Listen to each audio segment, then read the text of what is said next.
So, try to bring the cast up. Is that right? Oh, hey, all right.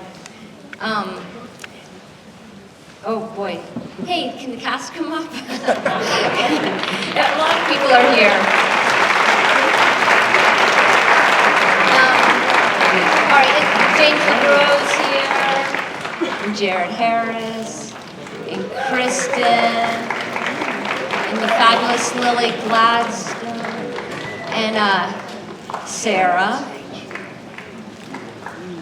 Hey, yay. Also Joshua's here, and James Jordan's here, and Gabriel Clark is here, who plays the substitute.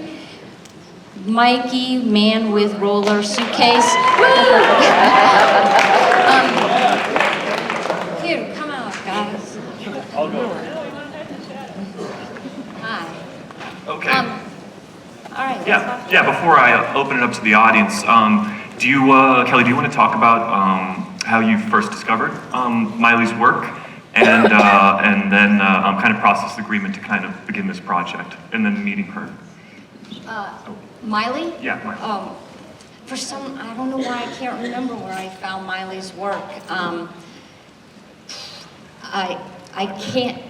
It was either at Powell's or maybe I first read it in one of her stories in the New Yorker in New York. I'm not sure, but anyway, let's go with Powell's. Yeah, bookstore in Portland.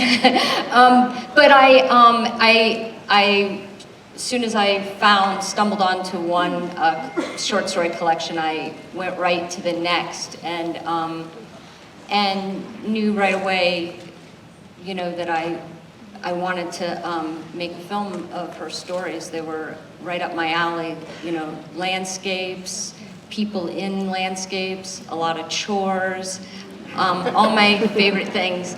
So I reached out to her, and she was super generous, and she even let me spend like a year trying different stories to see how they would mend together, and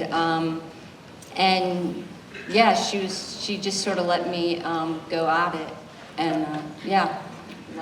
And for the cast, did you use the for preparation? Did you use the short stories, or was it mainly focusing on the script? The script. I moved away from the short stories just because I needed to sort of make it my own world. And once I started scouting with Charlie Skinner, who's here, and Neil and Anish, we started spending time, you know, just getting to know Montana and sort of letting it become. Her stories take place actually in Helena. And we moved it over to Livingston and areas thereabout, and lucked upon that ranch that we had, and so yes, once I sort of got my feet on the ground, I didn't really look back to the stories, but I think the actors probably did. I know Jared did. Yeah. Great. Let's open it up to the audience. If anyone has any questions. See any hands? Right there in the center. Why, if you read a lot of her stories, why did you choose these three to weave together? The question was just why did these specific stories speak to her?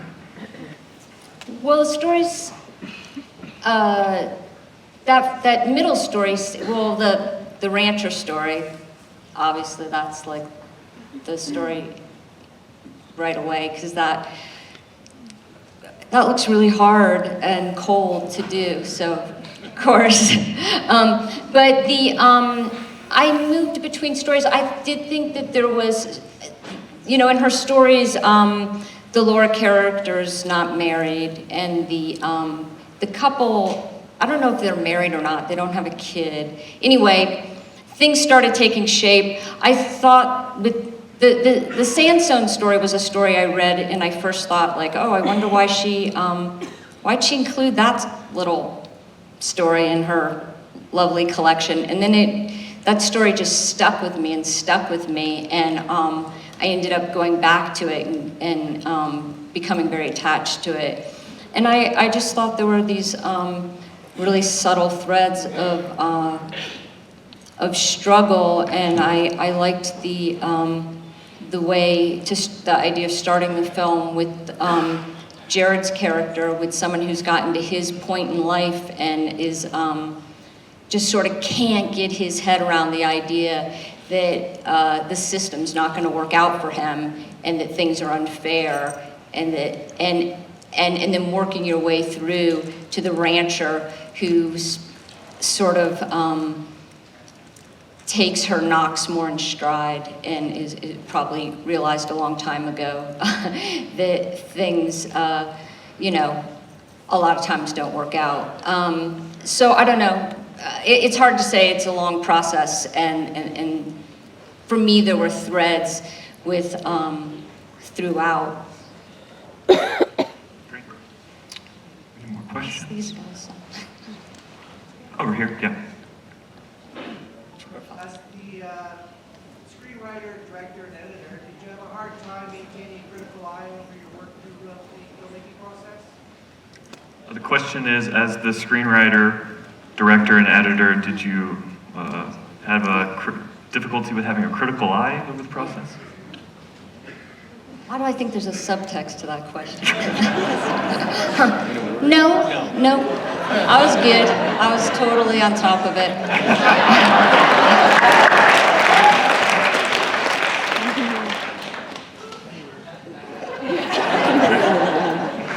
Right here.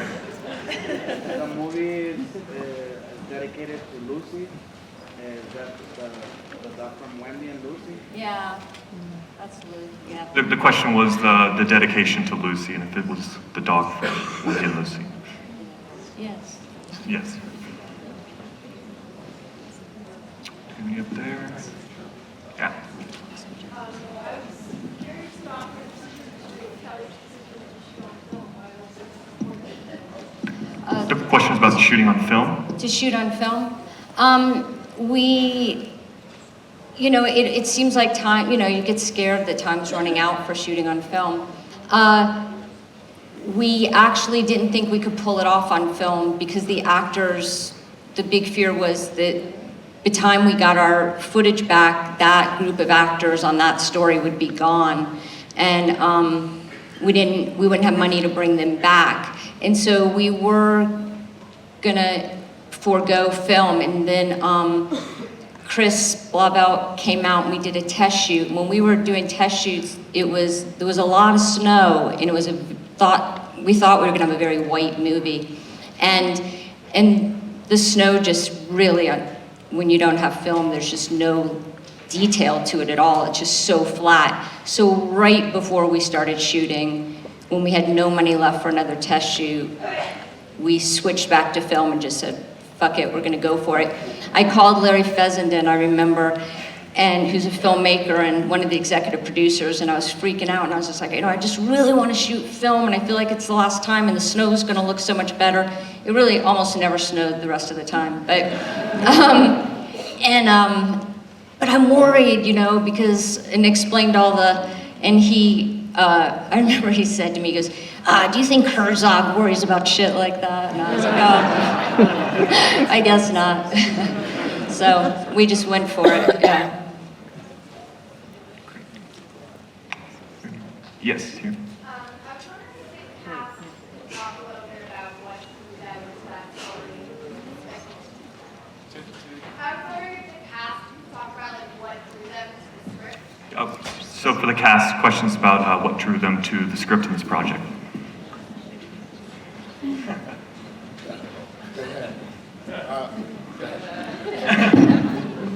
Well, it was the quality of the writing. It was just so beautiful, and I felt an immediate rapport with that character.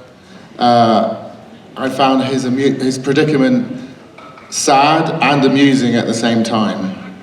And after I'd read the script, then I got a hold of the short stories, and I just thought it was the most perfect adaptation of those short stories. Kelly absolutely captured the quality of the writing, and yeah, I've become a big fan of hers. I've got all of her books. You want to go? I'm a Riker fan, and I think you know, particularly for our story, Kelly's somehow fixated on things that most people miss. Like, she's just really incredibly good at highlighting the unspoken and the invisible, and little things that you go home and think about that you would never think to express to someone typically don't find their way into movies. You know, people don't write about those things. And there were just, between us, there's like little misconnections and little conversations that are just completely separate. You think you're having an exchange with someone, that's like the definition of a conversation, but sometimes you're just so alone. And I thought it was so perfect and sad, and yeah, no, I think that she's really, yeah, she's great, right?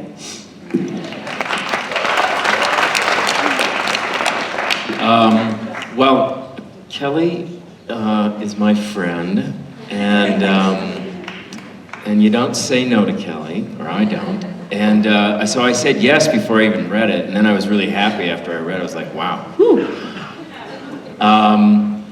And you know, these are kind of unique experiences for me anyway. You know, it's you know, as a working actor, you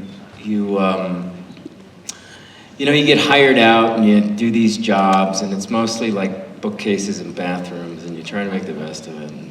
But every now and again, you get the ceiling of the church, and you get to do something really outside of your expectations, and so that's the best thing. Anyway, thanks.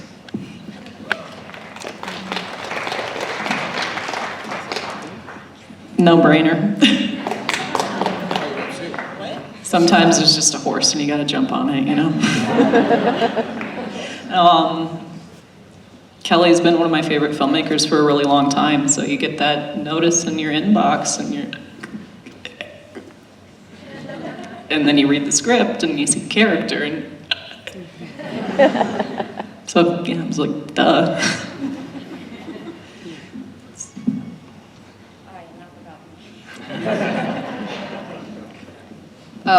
Okay, so I read the script and I thought it was really cool how Kelly wrote these 3 stories to all kind of go in this one movie, and I thought it was really cool, and I liked my part in the film. I thought it was really fun to film and work with such amazing people. I had a great time, it was fun. I just happened to be living in Livingston, Montana at the time. Pretty happy to be part of the whole thing. But I'm a perfect example, as there's no such thing as a small role, just small actors. Right here in the center. You talked about the dogs in the film today. I think Kristen has a few dogs as well. Rowdy? Let's talk about Rowdy. Yeah. Oh yeah, I didn't know the dog's name. Oh yeah, Rowdy. Question about the dogs? That dog came with the ranch, and you couldn't stop him. And so, yeah, we went out there, the first day we went out to that ranch and we met this Lynn, she's a woman who just has like 20 horses in her house that she takes, on her ranch that she takes care of herself, and her really sweet husband's allergic to hay, so he stays inside, and she just does it all herself. And Lily worked with her for a couple of weeks and became super attached. But Rowdy, you know, if you do, thank God we don't do more takes, because you can't stop him every time from going after that machine. So, yeah, he was the whole ranch, that ranch was a lucky find just in life. Even the day after we wrapped, one of their horses had a baby, which they named Lily. Colt, yeah. Oh. I think we have time for one more. Right back there.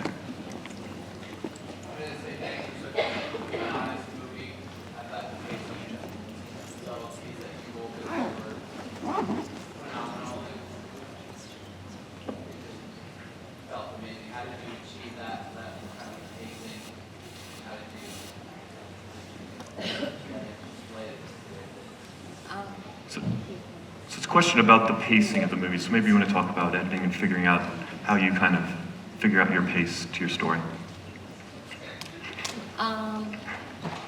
I don't know, it's funny because I was watching it tonight and thinking about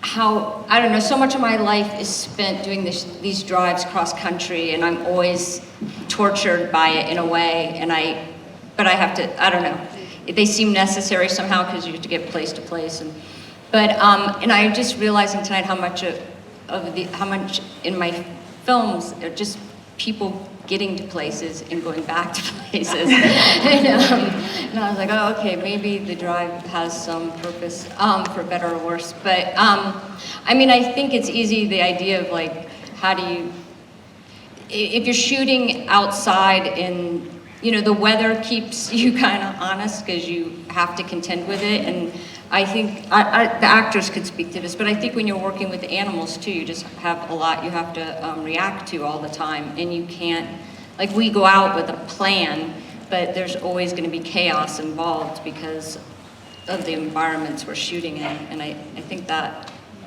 dictates a lot, right? Sure. You have to be fully present when you're working with Dude, animals. it's a really, really unique thing to actually have any bit of comfortability sitting and watching somebody not like package up and deliver you this notion. Like, it doesn't happen, her movies are purely, because they're so composed, they're not found, they're not like messy, we'll just like get it up on like someone's shoulder and be like, oh, whatever we get. It's like, it's super thoughtful in its approach and slow and steady, and the fact that she has the patience and the interest in things that people don't normally look at is what paces her movies, and like just like the comfortability of watching nothing, because there's always something in there. She's not controlling everything. She's not playing every part in the movie. Like, she's really letting people live, and like it's rare. It's cool. Kelly. I'd just finish by saying that exactly what you were saying, but Kelly has a deep sense of the truth. That's what I think. And she's gonna run away. And good night. Thank you.